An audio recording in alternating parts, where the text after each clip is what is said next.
Hi guys, got the Ethereum weekly chart up now. I won't spend too much time on this one. It's not the best chart, it's the BitMEX chart, so we're missing a fair bit of price action history back here, but I just wanted to point out this level about 192, double bottom here, break, and then we've broken back below now with pretty strong bearish momentum. So we actually had a trade today that we closed for break even.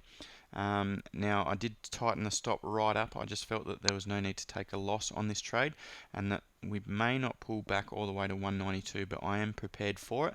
I actually hope that we do pull back this far. This will give us a really nice region to enter shorts here. So we just want a nice value price area to get in at a good area, good range to take the next leg down. So this is the first lower high here after we topped out here. Got a little double bottom on the weekly, so this here is a pretty good area on the weekly. The daily now this is probably the main chart as to what I mean. I expect to pull back to 180s, but as you can see we've got this falling wedge here. I'm still bearish.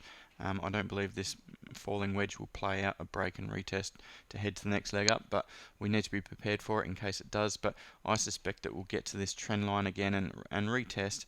There's about a 192 range there on the weekly chart, so a retest of the daily 50 EMA and this trend line here for our next leg down. That'll be ideal, but just for the time being, 180 is pretty solid horizontal support and resistance.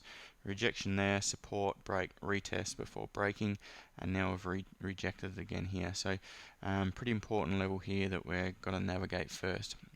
That's why I closed the short today. No need to take a loss. I think it's just going to squeeze a little bit higher for the meantime. Here's the 1 hour chart, and here's our measurement tool for where we entered the trade. We entered at 176, and case in point, we closed at 175.65. So break even trade, nothing gained, nothing lost. That's fine. We broke this level here. Pretty strong momentum, broke this trend line too. So this is looking pretty strong. Looks like it's going to continue a little bit higher to the 180 mark, which is good. That's why I closed the trade. I did anticipate this move. I did also call in the channel if you wanted to close for about 20% profit, but for me, I do like to just protect myself with the stops and give it a chance to keep running.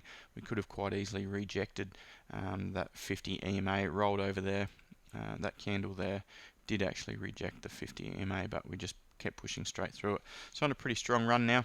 It's actually on a little bit of a tear away, so I'll just cross over to the Ethereum Bitcoin chart. This actually played a factor in me deciding to close off this trade as well. And here it is here. Here's the Bitcoin Ethereum chart here. This level's pretty strong. It's also resistance a little bit further back here. I'm actually breaking it now this hour. There's still half an hour left on this hour. Actually, this is a 4-hour chart, but we're just looking like we're breaking through now. So we could actually enter along here. But this is what I was looking at, looking to close the Ethereum trade. This looked pretty ominous. Had we broken down below, we probably would have just continued more downside with our Ethereum trade, let it run. That's why I closed the stop rather than close the whole trade altogether. And now that we're popping up, money could flow further and deeper into Ethereum. So this could run up, could take Ethereum USD with it. So looking like that's going to play out as I anticipated. That's really it for Ethereum. I had a couple of questions as to why I tightened my stop so much on Ethereum, or why we didn't close the trade. So here's the analysis and the reasoning behind that. There's a few little factors that we had to piece together for this one.